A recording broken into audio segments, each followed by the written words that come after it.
All right, welcome back to the High Rise, where we talk about all things MSO, data, brands, and market analysis. It's a laid-back, data-backed conversation about the cannabis industry. I'm here with Emily Paxia. Hi, everybody. Welcome to the High Rise. And Matt Carnes. Hi, everybody. How's it going? Thanks for joining. So we've got a very special episode today. Today is Friday, May 14th. And Emily, you happen to be in Las Vegas for a pretty big launch of the Cookies store on, I believe it's the Vegas Strip. Is that correct? That's correct. It's Cookies on the Strip. Very exciting. Amazing, amazing. So we thought we'd cover that briefly today and just kind of touch on the brand, touch on the relationship there, because I know we do cover Green Thumb, GTI quite a bit on these podcasts, and there's a relationship there, with this store. So why don't you tell me a little bit about what's going on there, Emily? What's happening on the ground?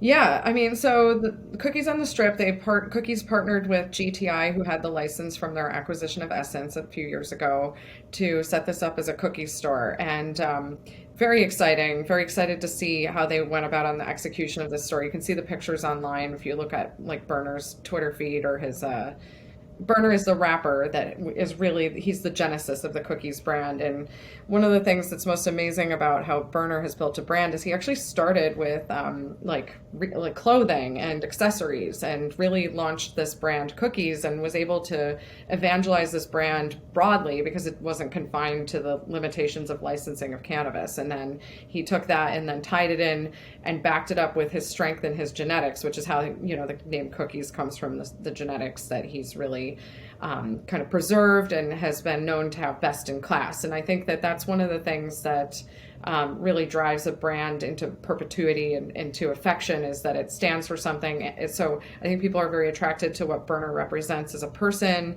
his lifestyle, and his attitude towards living. And then on top of that, it's the quality of the product and the consistency of the quality of the product that I think really resonates with people. And I can't say, I mean, so we went last night, got to see a preview of the store.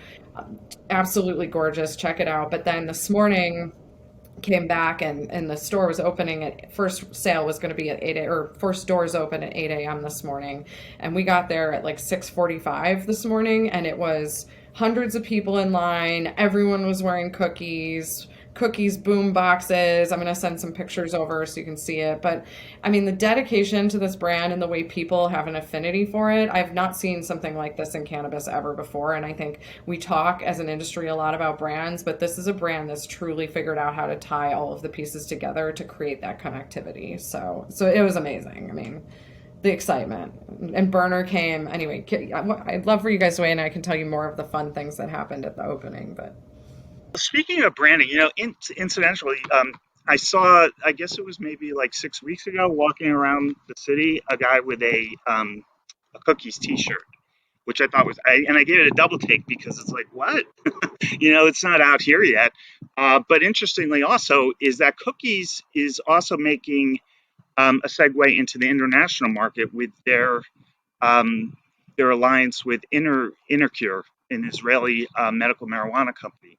So they're, sort of setting the tone for, a global brand, it seems, early on, one of the first. So I think that's really compelling and really interesting.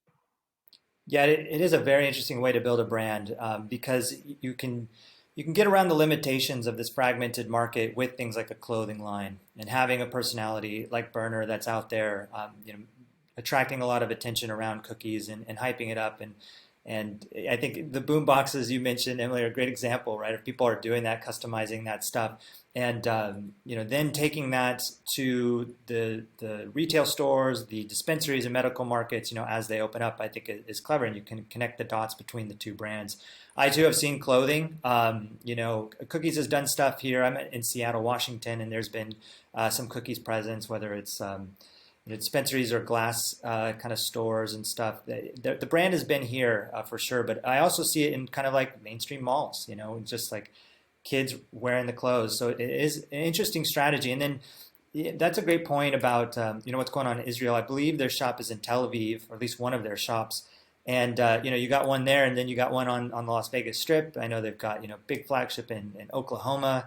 So they're kind of in a lot of places, and in this industry where it is really hard unless you're, an MSO and you have, significant financial backing. Even for MSOs, I think it's hard to get that kind of footprint and that kind of scale quickly. So kind of licensing this cookies brand out or doing these kind of structures where in Las Vegas with GTI specifically in this example, using someone who has a retail license but bringing the GTI or the cookies brand instead of like Rise or the other GTI brands that they may have used. It's a pretty interesting strategy. So what do you think about like the other MSOs? Do you think, or is this going to be something, is cookies kind of like the one and only that can get away with this, or should other people be doing this and trying to get their brand on top of these licenses and markets?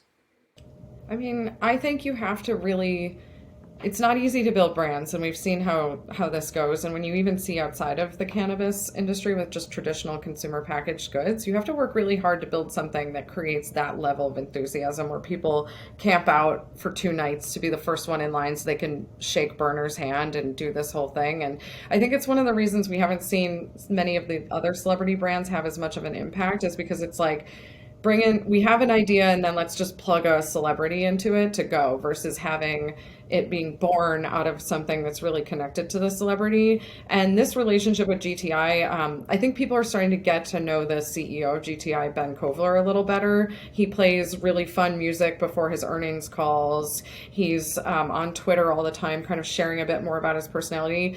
I think there have been people who've come into the industry who've been like, I'm going to make money on this, but I never touched the stuff. Ben Kovler is not like that. He's a true enthusiast about the category. And I feel like that's where this really actually, the person, he's, as a CEO of a company, he's as excited about the opening of this as all the people waiting in line. And I think that that is the kind of thing you can't fake. And I think that's what really, reaches through from a brand and connects with people. So I think in this particular relationship between an MSO and cookies, it's like really the synchronicity is there.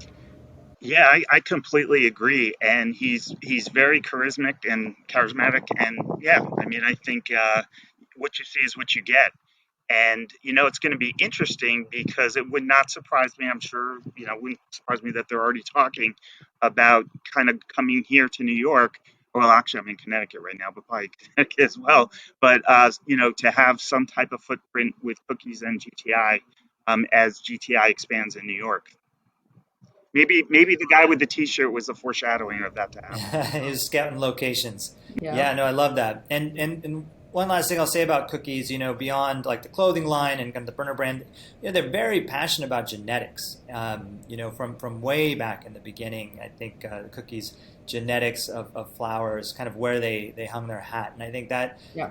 Also is brand unto itself, right? You have brands within brands as people are looking for these specific genetics. I'm just looking at some headset data here, and Gary Payton in California, Gary Payton is their top selling strain. And Gary Payton is a collab between Cookies and Powers Genetics, and named after the NBA Hall of Famer. And it's just you get these brands around these strains, and people start talking about it. Like, have you tried Gary Payton? It's like, no, I haven't. Well, where do you get it? Well, at the cookie stores. And it kind of creates this nice virtuous cycle, right? Bringing consumers in. So I think they've been doing a good job with that, and I think this launch is pretty exciting. Being on the strip, as things are just kind of starting to open up again. We're looking at a future post-pandemic. It's great timing, and I'm excited to get out there myself. Yeah, it's really a cool experience. So Great. Well, thanks so much, Emily and Matt. This is a quick one. We just wanted to kind of cover this special topic. This week, there was quite a bit of news from the MSOs, a lot of earnings, a lot of big announcements, even some progress on the legalization front. So we're going to dive a bit into that, Monday. So watch for a normal length episode coming Monday, and we'll see you guys there. Thanks so much. Have a good weekend. Take care. thank you.